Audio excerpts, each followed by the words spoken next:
Hello दोस्तों, कैसा हैं आप लोग। आई होप आप सभी लोग ठीक होंगे। आज हम लोग दिल्ली सल्तनत के पांचों वंश में से तीसरा वंश तुगलक वंश के बारे में पढ़ेंगे और दो वंश के बारे में पहले ही पढ़ा चुके। अगर आप उस वीडियो को नहीं देखे हैं तो जाके देख लीजिएगा। और इसमें एक ऐसा शासक के बारे में पढ़ेंगे जो सोना को भी पत्थर यानी सोना को भी छूता था तो पत्थर हो जाता, आखिर क्यों हो जाता था, तो उसके बारे में पढ़ेंगे। इसलिए वीडियो को स्किप मत करिएगा। तो चलिए तुगलक वंश के बारे में पढ़ते हैं। पहला पूछेगा तुगलक वंश जो कि 1320 से 1414 तक राज किया। यानी अगर तो यहीं से एक प्रश्न पूछता है कि दिल्ली सल्तनत पर सबसे ज्यादा दिन कौन सा वंश राज किया था, तो वो था तुगलक वंश। कौन राज किया था, तो तुगलक वंश। अब पूछेगा कि तुगलक वंश के संस्थापक कौन है, तो वो है गियासुद्दीन तुगलक। यानी एग्जाम पूछे कि तुगलक वंश के संस्थापक कौन है, तो गियासुद्दीन तुगलक, जिनका असली नाम था गाजी मलिक। अगर पूछे कि गियासुद्दीन तुगलक का असली नाम क्या था, तो गाजी मलिक था। इन्होंने नहरों का निर्माण का प्रारंभ कर दिया। यानी सबसे पहले क्या काम किया था, नहरों का निर्माण प्रारंभ कर दिया। यानी नहरों का निर्माण प्रारंभ कर दिया। अगर पूछ दे कि नहरों का निर्माण किसने प्रारंभ किया था, गियासुद्दीन तुगलक। बट नहरों का जाल किसने बिछवा दिया था, तो जो नहरों का जाल बिछवा दिया था वो बिछवाए थे फिरोज शाह तुगलक। इनके बारे में पहले बाद में पढ़ेंगे, यही कंफ्यूज मत होइएगा। अगर कहेगा प्रारंभ किसने क्या किया था, तो गियासुद्दीन तुगलक। और जाल किसने बिछाया था नहरों का, था फिरोज शाह तुगलक।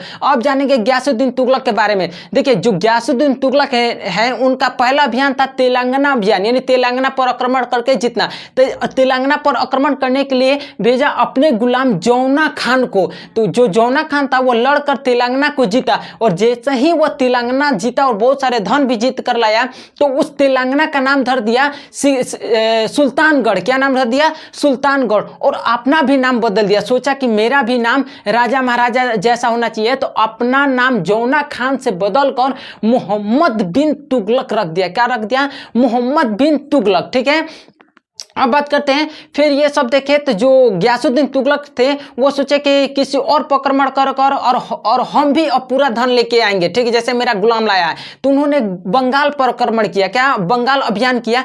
लेकिन वहां तो जीते, बस वहां आक्रमण भी किया और जीते भी, बट वहां कोई एक रुपया भी नहीं मिला। और वहां जाकर वो क्या हो गए, तो कंगाल हो गए गियासुद्दीन तुगलक। तो फिर अपने गुलाम जौना खान यानी मोहम्मद बिन तुगलक को फोन लगाया और कहा कि अब क्या किया जाए। तो जो मोहम्मद बिन तुगलक था वो कहा कि वहीं जब दिल्ली से लौट रहे हैं तो दिल्ली में ही एक व्यक्ति है नियामुद्दीन औलिया। क्या नाम था, नियामुद्दीन औलिया, जो जिसके बारे में हम खिलजी वंश में आपको पढ़ा चुके हैं।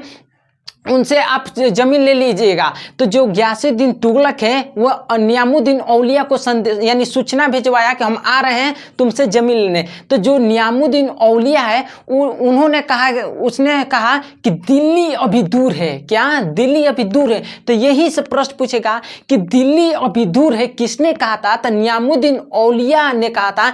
किससे कहा था, अगर पूछ दे तो गियासुद्दीन तुगलक से कहा था कि दिल्ली अभी दूर है। सच में दूर था। कैसे, तो जब दिल्ली तो लौट जा रहे थे तो रास्ता में ही अंधेरा हो गया। तब ठहरने का कोई व्यवस्था होना चाहिए। तो जो इनका गुलाम मोहम्मद बिन तुगलक था, इनको ठहरने के लिए लकड़ी का महल बना दिया और उसमें आराम कर रहे थे। तो रात में क्या हुआ कि लकड़ी का महल नहीं गिर गया और उसी में चपाकर गियासुद्दीन तुगलक की क्या हो गई, तो मृत्यु हो गई। तो सही में दिल्ली अभी दूर है क्योंकि इनके बीच में ही निधन हो गया। तो जब निधन हो गया तो अगला शासक बना मोहम्मद बिन तुगलक, जो उनका गुलाम था।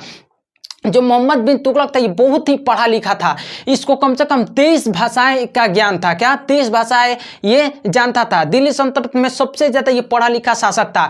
लेकिन पढ़ लिख कर भी बड़ी बेवकूफ था क्योंकि किसी का भी सलाह नहीं मानता था। सोचता कि जो भी मैं ही करूंगा, मेरा ही जो सलाह होगा वो सबको मानना पड़ेगा। इसलिए ये बड़ी बड़ी गलतियां करता गया। पहला इसका गलती क्या किया, इसने क्या किया कि पैसा कमाने के लिए कृषि पर टैक्स लगा दिया है। क्या कर दिया, कृषि पर टैक्स। लेकिन इसको ये नहीं मालूम था कि उस गरीब जो किसान पर वो टैक्स लगाया, वहां पहले ही 1 महीना से वहां सुखाड़ पड़ा हुआ है, तो वो टैक्स कहां से देंगे।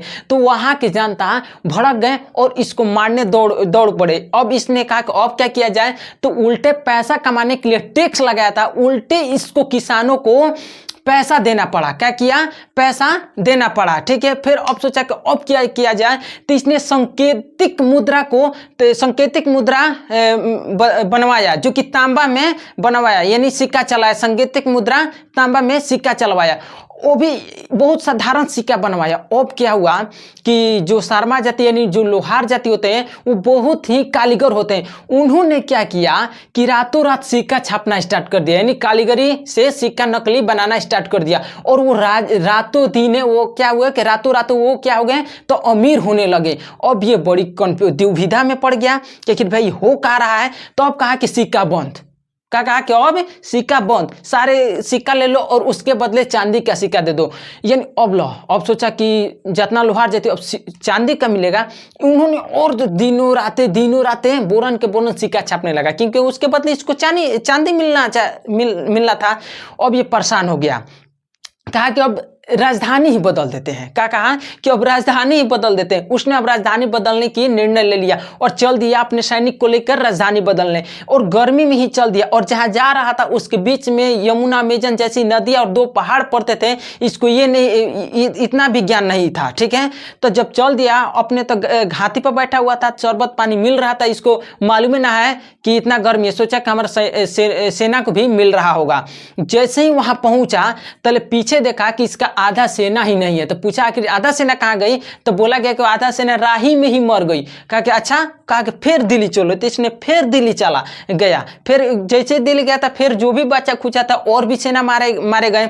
अब सोचा कि अब क्या किया जाता है। सोचा कि किस देश पर आक्रमण करते थे। इसने इजराइल पर आक्रमण करने का निर्णय ले लिया और 3 लाख सैनिक को तैयार किया लड़ने के लिए। और जो 3 लाख सैनिक थे उनके परिवार को 1 साल तक के लिए वेतन दे दिया, ठीक है। कहा कि अब ये 1 साल तक हमारे ही तरह रहेंगे, माने हमारे ही अंडर में रहेंगे, ये घर नहीं जाएंगे। तो अब क्या कहा, उन लोगों को तैयार वार कर दिया। तो पूछा अब लड़ाई कब होने वाला है, तो कहा कि 1 सप्ताह में लड़ाई होने वाला है। 1 सप्ताह से 2 सप्ताह बीत गया, कोई लड़ाई नहीं हुआ।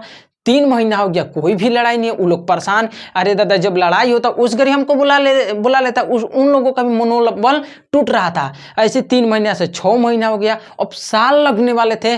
तो नहीं, ये क्या किया बेवकूफ़ कहीं के, जाके इजराइल से हाथ मिला लिया। क्या कर लिया, इजराइल से हाथ मिला लिया।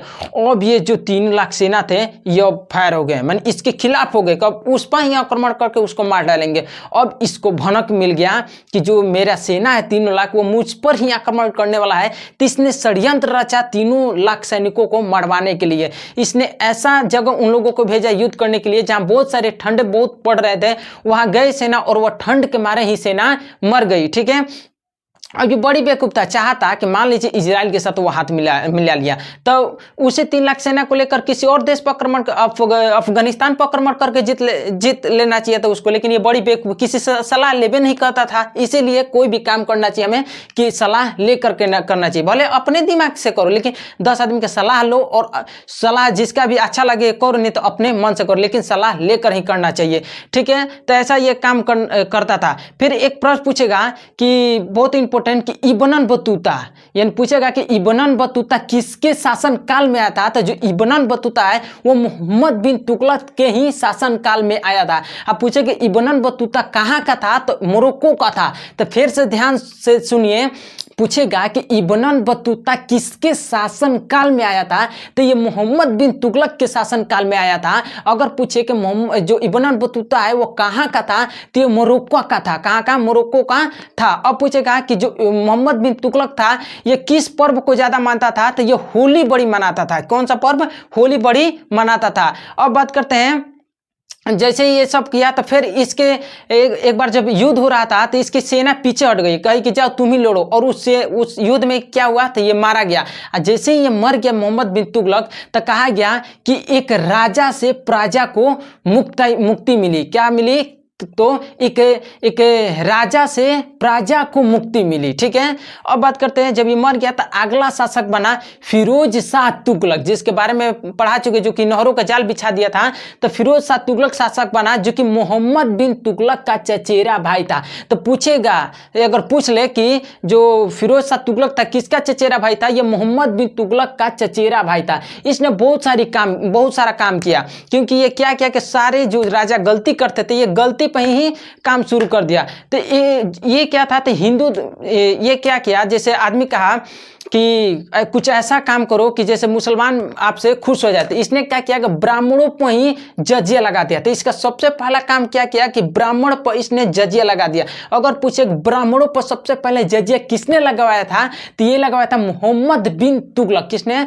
मोहम्मद बिन तुगलक। फिर इसने क्या किया, फिर 316 नगर बसाए, यानी शहर बसाए, फिर 1200 लगभग बगीचे भी बहुत सारे लगाए, इन बहुत सारे इसने काम करवाया। इसलिए इसे कहा जाता है दिल्ली सल्तनत का अकबर किसे कहा जाता है, तो फिरोज शाह तुगलक। पूछेगा अगर प्रश्न पूछे कि दिल्ली सल्तनत का अकबर किसे कहते हैं, तो फिरोज शाह तुगलक को दिल्ली सल्तनत का अकबर कहते हैं। फिर इसने यज यात्रा भी शुरू किया था। पूछेगा कि यज यात्रा किसने शुरू किया था, तो फिरोज शाह तुगलक ने यज यात्रा भी शुरू किया था। एक पॉइंट पूछता है यहां से, पूछेगा हरिहर और बुक्का। हरिहर और बुक्का दो भाई थे जिसने विजयनगर साम्राज्य की स्थापना किया था। तो पूछेगा विजयनगर साम्राज्य का स्थापना किसने किया था, तो हरिहर और बुक्का दोनों भाई ने विजयनगर साम्राज्य की स्थापना किया था। ठीक है, फिरोज शाह तुगलक के बारे में अब देखते हैं। फिर ये अशोक स्तंभ के लेख से बड़ी प्रभावित था। कौन? तो फिरोज शाह तुगलक। जहां भी अशोक स्तंभ के लेख मिलते थे वो दिल्ली में ले आता था। जैसे टोपरा जो कि हरियाणा में पड़ता है, वहां मिला, तो वहां जब मिला अशोक स्तंभ का लेख तो वह दिल्ली लेकर आ गया। फिर मेरठ में भी मिला, जो कि यूपी में पड़ता है मेरठ, वहां से भी जो अशोक स्तंभ का लेख होता है वह दिल्ली लेकर आ गया। तो यहाँ से प्रश्न पूछेगा कि टोपरा से दिल्ली अशोक स्तंभ का लेख कौन सा शासक दिल्ली लेकर आया था, तो फिरोज शाह तुगलक लेकर आया था। या पूछ दे कि मेरठ से अशोक स्तंभ का लेख किसने दिल्ली लाया था, तो फिरोज शाह तुगलक लाया था। ठीक है, आगे देखते हैं। ये हो गया, इसके बारे में हो गया। अब अगला लास्ट शासक बना नसीरुद्दीन मोहम्मद। तो तुगलक वंश का लास्ट शासक बना था नसीरुद्दीन मोहम्मद। ये बड़ी डरपोक शासक था, ये बड़ी डरता था। तो इसको खिज्र खान ने मरवा दिया। क्या किया? खिज्र खान ने इसकी हत्या करवा दिया था। किससे हत्या करवाया था? तो तैमूर लंग, एक नाम था तैमूर लंग के द्वारा इसकी हत्या करवा दी। तो पूछेगा हत्या किसने करवा दिया था, तो खिज्र खान ने हत्या करवा दिया था। और हत्या किसने कर दी थी, तो तैमूर लंग ने इसकी हत्या कर दी थी। ठीक है, यह भी प्रश्न पूछेगा कि तैमूर लंग किसके शासन काल में आया था, तो वो आया था नसीरुद्दीन मोहम्मद के शासन काल में आया था। ठीक है, फिर ये क्या कहा कि जो खिज्र खान है वो अगला सैद वंश का इति बन गया, संस्थापक बन गया। तो उसके बारे में हम कल बताएंगे आपको नेक्स्ट वीडियो में। तो आज तक का सेशन यहीं तक रहेगा। और आज के सेशन आप लोगों को कैसा लगा कमेंट में जरूर बताइएगा। अगर आप इस चैनल पर नए हैं तो वीडियो को लाइक शेयर एंड सब्सक्राइब जरूर कर लीजिएगा। तो आज तक के लिए आप लोग के लिए जय हिंद।